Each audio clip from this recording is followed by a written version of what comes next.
عارفين مين الخاسر الوحيد في صفقة إمام عاشور وانتقال إمام عاشور للنادي الأهلي؟ الخاسر الوحيد اللي ما خدش حاجة هو جمهور النادي الأهلي. إمام عاشور أخد 5 مليون دولار. 5 مليون دولار. جمهور الزمالك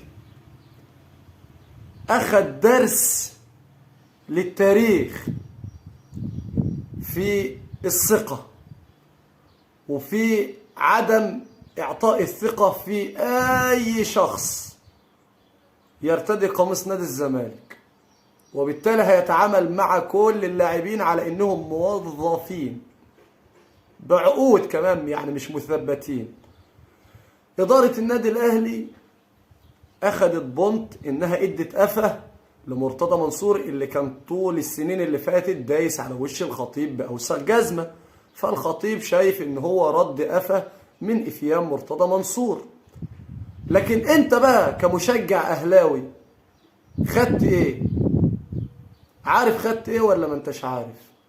لو ما أنتش عارف أحب أقول لك خد يا قرد.